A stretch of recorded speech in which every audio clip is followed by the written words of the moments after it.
Hi friends, welcome to Kavyanayana cooking channel. ನಾನು ಸುಷ್ಮಾ. ಬನ್ನಿ, ಇವತ್ತು ನವರಾತ್ರಿ ಹಬ್ಬದ 3ನೇ ದಿನದ ನೈವೇದ್ಯವನ್ನು ಮಾಡಿ ತೋರಿಸ್ತಾ ಇದ್ದೀನಿ. ಅವಲಕ್ಕಿ ಹಲ್ವಾ ಯಾವ ಥರ ಮಾಡೋದು ಅಂತ ತುಂಬ ಸುಲಭವಾಗಿ ನಾನು ತೋರಿಸ್ಕೊಡ್ತಾ ಇದ್ದೀನಿ. ಹಾಗಾಗಿ ನಮ್ಮ ಚಾನಲ್ನ ಸಪೋರ್ಟ್ ಮಾಡಿ, ಸಬ್ಸ್ಕ್ರೈಬ್ ಮಾಡ್ಕೊಂಡು ನೋಡಿ ಫ್ರೆಂಡ್. ನೋಡಿ, ನಾನು ಬೆಳಗ್ಗೆ ಬ್ರೇಕ್ಫಾಸ್ಟಿಗೆ ಮಾಡ್ತೀವಲ್ಲ ಆ ಅವಲಕ್ಕಿನ 1 ಕಪ್ ಆಗುವಷ್ಟು ತಗೊಂಡಿದ್ದೀನಿ. ಇದನ್ನು ಮಿಕ್ಸಿ ಜಾರ್ಗೆ ಹಾಕ್ಕೊಂಡು ನಾನು ಪುಡಿನ ಮಾಡ್ಕೊಂಡು ಬರ್ತೀನಿ. ರವೆ ಥರ ಪುಡಿನ ಮಾಡ್ಕೊಂಡು ಬರ್ತೀನಿ ಫ್ರೆಂಡ್ಸ್. ತುಂಬ ಅಂದರೆ ತುಂಬ ಚೆನ್ನಾಗಿರುತ್ತೆ. ನೈವೇದ್ಯಕ್ಕೋಸ್ಕರ ನೀವು ಕೂಡ ಒಂದು ಸತಿ ಮಾಡಿ, ನಿಮಗೆ ಗೊತ್ತಾಗುತ್ತೆ ಯಾವ ಥರ ಬರುತ್ತೆ ಅಂತ. ಹಾಗೆ ನಮ್ಮ ಚಾನಲ್ನ ಸಪೋರ್ಟ್ ಮಾಡಿ, ಸಬ್ಸ್ಕ್ರೈಬ್ ಮಾಡ್ಕೊಂಡು ನೋಡಿ ಫ್ರೆಂಡ್ಸ್. ನೋಡಿ, ಇವಾಗ ಇಷ್ಟು ನೈಸಾಗಿ ಪುಡಿನ ಮಾಡ್ಕೊಂಡು ಬಂದಿದ್ದೀನಿ.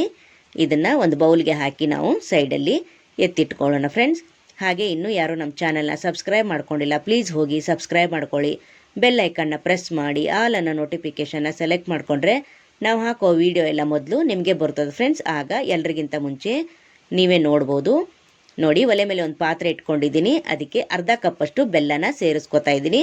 ಹಾಗೆ 3/4 ಕಪ್ಪಷ್ಟು ನೀರನ್ನು ಸೇರಿಸ್ಕೊಂಡು ಚೆನ್ನಾಗಿ ಬೆಲ್ಲನ ಕರಗಿಸ್ಕೋಬೇಕು. ಇಲ್ಲಿ ಪಾಕ ಏನು ಮಾಡೋದಿಲ್ಲ, ನಾವು ಬರೀ ಬೆಲ್ಲ ಮಾತ್ರ ಕರಗಿಸ್ಕೋಬೇಕಾಗುತ್ತೆ ಫ್ರೆಂಡ್ಸ್. ನೋಡಿ, ಅರ್ಧ ಕಪ್ ಬೆಲ್ಲಕ್ಕೆ 3/4 ಕಪ್ಪಷ್ಟು ನೀರನ್ನು ಸೇರಿಸ್ಕೊಂಡು ಬೆಲ್ಲನ ಕರಗಿಸ್ಕೋತಾ ಇದ್ದೀನಿ. ಇದು ಚೆನ್ನಾಗಿ ನಾವು ಬೆಲ್ಲನ ಕರಗಿಸ್ಕೊಂಡು ಸೋದಿಸ್ಕೋಬೇಕಾಗುತ್ತೆ. ಈಗ ಇದು ಕರಗಲಿ, ಅಲ್ಲಿವರೆಗೂ ನಾವು ಡ್ರೈ ಫ್ರೂಟ್ಸ್ನ ಹುರ್ಕೊಳ್ಳೋಣ. ನೋಡಿ, ಮತ್ತೊಂದು ಒಲೆ ಮೇಲೆ ಒಂದು ಪಾತ್ರೆ ಇಟ್ಕೊಂಡು 1/4 ಕಪ್ ಆಗುವಷ್ಟು ತುಪ್ಪನ ಸೇರಿಸ್ತಾ ಇದ್ದೀನಿ. ತುಪ್ಪ ಕೂಡ ಚೆನ್ನಾಗಿ ಬಿಸಿ ಆಗಬೇಕು. ನಿಮ್ಮ ಹತ್ರ ಡ್ರೈ ಫ್ರೂಟ್ಸ್ ಇದ್ದರೆ ಹಾಕ್ಕೊಳ್ಳಿ, ಇಲ್ಲ ಅಂದರೆ ಹಾಗೆ ಕೂಡ ನೀವು ಮಾಡ್ಕೋಬೋದು. ನೋಡಿ, ದ್ರಾಕ್ಷಿ, ಗೋಡಂಬಿ, ಬಾದಾಮಿನ ನಾನು ಚಿಕ್ಕದಾಗಿ ಪೀಸ್ಗಳನ್ನ ಮಾಡ್ಕೊಂಡಿದ್ದೀನಿ. ಇವಾಗ ಅದನ್ನು ಚೆನ್ನಾಗಿ ಹುರ್ಕೋತೀನಿ ಫ್ರೆಂಡ್. ನಾವು ಯಾವಾಗಲೂ ಮನೆಯಲ್ಲೇ ಇರೋ ಸಾಮಗ್ರಿಗಳನ್ನು ಬಳಸಿ ಸಿಂಪಲ್ಲಾಗಿ ಅಡುಗೆ ಮಾಡಿ ತೋರಿಸ್ತಾ ಇರ್ತೀವಿ. ಹಾಗಾಗಿ ನಮ್ಮ ಚಾನಲ್ನ ಸಪೋರ್ಟ್ ಮಾಡಿ, ಸಬ್ಸ್ಕ್ರೈಬ್ ಮಾಡ್ಕೊಂಡು ನೋಡಿ ಫ್ರೆಂಡ್ಸ್. ನೋಡಿ, ಇವಾಗ ಚೆನ್ನಾಗಿ ನಾನು ದ್ರಾಕ್ಷಿ ಕೂಡ ಉಬ್ಬಿ ಬಂದಿದೆ, ಚೆನ್ನಾಗಿ ಹುರಿದಿದ್ದಾಗಿದೆ. ಇದನ್ನು ಒಂದು ಬೌಲ್ಗೆ ಎಲ್ಲ ಡ್ರೈ ಫ್ರೂಟ್ಸ್ನ ಎತ್ತಿಕೊಳ್ಳೋಣ.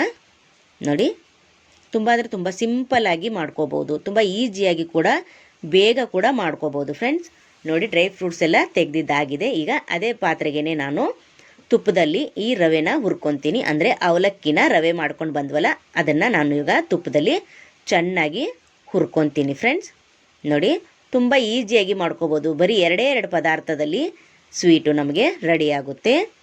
ದಸರಾ ಹಬ್ಬಕ್ಕೆ ಏನಪ್ಪ ಮಾಡೋದು ಸ್ವೀಟು ಅಂತ ತಲೆ ಕೆಡಿಸ್ಕೋಬೇಡಿ. ದಿನ ಒಂದೊಂದು ರೆಸಿಪಿ ಬರ್ತಾ ಇರುತ್ತೆ, ನೋಡಿಕೊಂಡು ತುಂಬ ಈಸಿಯಾಗಿರುತ್ತೆ. ನೀವು ಒಂದು ಸತಿ ಟ್ರೈ ಮಾಡಿ, ಯಾವ ಥರ ಬರುತ್ತೆ ಅಂತ ಕಮೆಂಟಲ್ಲಿ ಹೇಳಿ ಫ್ರೆಂಡ್ಸ್. ನೋಡಿ, ಇವಾಗ ತುಪ್ಪದಲ್ಲಿ ಚೆನ್ನಾಗಿ ಈ ಅವಲಕ್ಕಿ ರವೆನ ಹುರ್ಕೊಂಡಿದ್ದಾಗಿದೆ. ನೋಡಿ, 1-2 ನಿಮಿಷ ಹುರ್ಕೊಂಡ್ರೆ ಸಾಕಾಗುತ್ತೆ ಫ್ರೆಂಡ್ಸ್.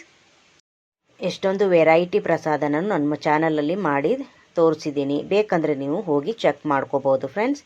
ನಿಮಗೆ ಯಾವ್ದು ಈಸಿ ಆಗುತ್ತೋ ನೀವು ಅದನ್ನು ಮಾಡ್ಕೋಬೋದು. ನೋಡಿ, ಇಷ್ಟು ಹುರಿದಿದ್ದಾಗಿದೆ. ಇವಾಗ ಇದಕ್ಕೇನೆ ನಾನು ಬೆಲ್ಲದ ನೀರನ್ನು ಸೋಸ್ಕೊತೀನಿ.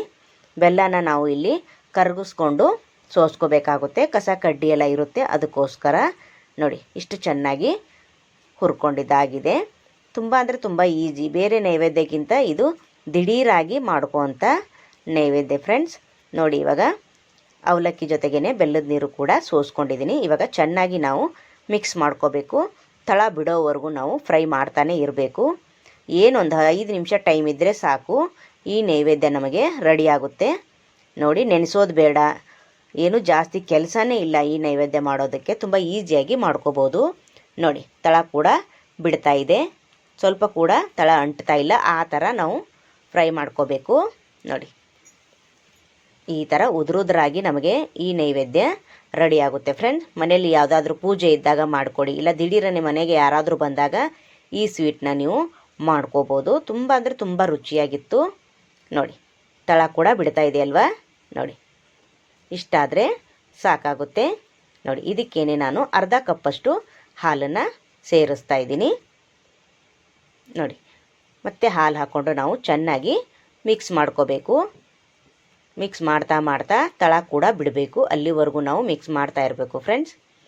ಬ್ಯಾಚುಲರ್ಗಂತೂ ಹೇಳಿ ಮಾಡಿಸಿದ ರೆಸಿಪಿಗಳು ನಮ್ಮ ಚಾನಲಲ್ಲಿ ಇದ್ದಾವೆ, ಪ್ಲೀಸ್ ಹೋಗಿ ಚೆಕ್ ಮಾಡಿ, ಸಪೋರ್ಟ್ ಮಾಡಿ ಫ್ರೆಂಡ್ಸ್. ದಸರಾ ಹಬ್ಬಕ್ಕೆ ತುಂಬ ಈಸಿಯಾಗಿರೋ ಸ್ವೀಟ್ನ ಮಾಡಿ ತೋರಿಸ್ತಾ ಇದ್ದೀನಿ. ನೀವು ಒಂದು ಸತಿ ಟ್ರೈ ಮಾಡಿ ಫ್ರೆಂಡ್ಸ್. ನೋಡಿ, ಇವಾಗ ಚೆನ್ನಾಗಿ ಮಿಕ್ಸ್ ಮಾಡ್ತಾ ಇದ್ದೀವಿ. ಮಿಕ್ಸ್ ಮಾಡ್ತಾ ನೋಡಿ, ತಳ ಎಲ್ಲ ಬಿಡ್ತಾ ಇದೆ. ಈ ಥರ ಫುಲ್ಲು ತಳ ಎಲ್ಲ ಬಿಡೋವರೆಗೂ ನಾವು ಚೆನ್ನಾಗಿ ಫ್ರೈ ಮಾಡ್ಕೋಬೇಕಾಗುತ್ತೆ. ಈಗ ಏಲಕ್ಕಿ ಪುಡಿ ಕೂಡ ಸೇರಿಸ್ಕೊತಾ ಇದ್ದೀನಿ, ಒಂದೆರಡು ಕುಟ್ಟಿ ಹಾಕ್ಕೋತಾ ಇದ್ದೀನಿ. ಹಾಗೆ ಆವಾಗಲೇ ಹುರಿದಿಟ್ಕೊಂಡಿರೋ ತುಪ್ಪದಲ್ಲಿ ದ್ರಾಕ್ಷಿ ಗೋಡಂಬಿನ ಸೇರಿಸ್ಕೊಂಡು ಮತ್ತೆ ಒಂದು ಸತಿ ಚೆನ್ನಾಗಿ ಮಿಕ್ಸ್ ಮಾಡ್ಕೊತೀನಿ ಫ್ರೆಂಡ್ಸ್. ನೋಡಿ, ಈ ಥರ ಚೆನ್ನಾಗಿ ಮಿಕ್ಸ್ ಮಾಡಿಕೊಂಡ್ರು ಸ್ವಲ್ಪ ಕೂಡ ತಳ ಅಂಟಲ್ಲ, ಅಷ್ಟು ಚೆನ್ನಾಗಿ ತಳ ಬಿಟ್ಟು ಬರುತ್ತೆ ಈ ಸ್ವೀಟು. ನೋಡಿ, ನಾವು ಒಂದು 1/4 ಕಪ್ಪಷ್ಟು ತುಪ್ಪನ ಸೇರಿಸ್ಕೊಂಡಿದ್ವಿ. ನಿಮಗೆ ತುಪ್ಪ ಬೇಡ ಅನ್ನೋರು ಸ್ವಲ್ಪ ಎಣ್ಣೆಲೆ ಕೂಡ ಮಾಡ್ಕೋಬೋದು, ತುಂಬ ಅಂದರೆ ತುಂಬ ಚೆನ್ನಾಗಿರುತ್ತೆ. ನೋಡಿ, ಈ ಥರ ಚೆನ್ನಾಗಿ ಮಿಕ್ಸ್ ಮಾಡ್ಕೋತಾ ಇದ್ದೀವಿ. ಈಗ ಒಂದು ಚಿಟಿಕೆ ಪಚ್ಚ ಕರ್ಪೂರನ ನಾನು ಸೇರಿಸ್ತಾ ಇದ್ದೀನಿ. ನೈವೇದ್ಯ ಮಾಡೋದಾದರೆ ಸ್ವಲ್ಪ ಚಿಟಿಕೆ ಪಚ್ಚ ಕರ್ಪೂರನ ಸೇರಿಸಿದ್ರೆ ಪ್ರಸಾದನ ಘಮ ಚೆನ್ನಾಗಿ ಬರುತ್ತೆ ಅಂತ, ಅದಕ್ಕೋಸ್ಕರ ನೋಡಿ ದಸರಾ ಹಬ್ಬಕ್ಕೆ ವಿಧ ವಿಧವಾದ ನೈವೇದ್ಯವನ್ನು ಮಾಡಿ ತೋರಿಸಿದ್ದೀನಿ. ನಿಮ್ಗೆ ಯಾವ್ದು ಇಷ್ಟ ಆಗುತ್ತೋ, ನಿಮ್ಗೆ ಯಾವ್ದು ಈಜಿ ಅನಿಸುತ್ತೋ ಆ ಪ್ರಸಾದನ ನೈವೇದ್ಯವನ್ನು ಮಾಡಿ ನೀವು ತಿನ್ಬೋದು. ನೋಡಿ, ಪ್ಲೇಟಿಗೆ ಸರ್ವ್ ಮಾಡ್ತಾಯಿದ್ದೀನಿ. ಎಷ್ಟು ಚೆನ್ನಾಗಿ ಉದುರುದ್ರಾಗಿ ನಮಗೆ ಈ ಪ್ರಸಾದ ಅವಲಕ್ಕಿ ಹಲ್ವಾ ರೆಡಿಯಾಗಿದೆ ಫ್ರೆಂಡ್. ನೋಡಿ, ವಾವ್, ಸೂಪರ್ ಅಲ್ವಾ? ಟೇಸ್ಟ್ ಕೂಡ ಅಷ್ಟೇ ಚೆನ್ನಾಗಿರುತ್ತೆ ಫ್ರೆಂಡ್ಸ್. ನೀವು ಒಂದು ಸತಿ ಟ್ರೈ ಮಾಡಿ ಯಾವ ಥರ ಬಂತು ಅಂತ ಕಮೆಂಟಲ್ಲಿ ತಿಳಿಸಿ. ಸೂಪರ್. ಹಾಗೆ ಈ ವಿಡಿಯೋ ನಿಮಗೆ ಇಷ್ಟವಾದರೆ ಪ್ಲೀಸ್ ಲೈಕ್ ಮಾಡಿ, ಶೇರ್ ಮಾಡಿ, ಕಮೆಂಟ್ ಮಾಡಿ, ಸಬ್ಸ್ಕ್ರೈಬ್ ಮಾಡ್ಕೊಳ್ಳಿ. ನಮ್ಮ ವಿಡಿಯೋ ನೋಡಿದ್ದಕ್ಕಾಗಿ ನಿಮ್ಮೆಲ್ಲರಿಗೂ ಧನ್ಯವಾದಗಳು. Thank you for watching. ನಮಸ್ಕಾರ ಫ್ರೆಂಡ್ಸ್. ಬಾಯ್.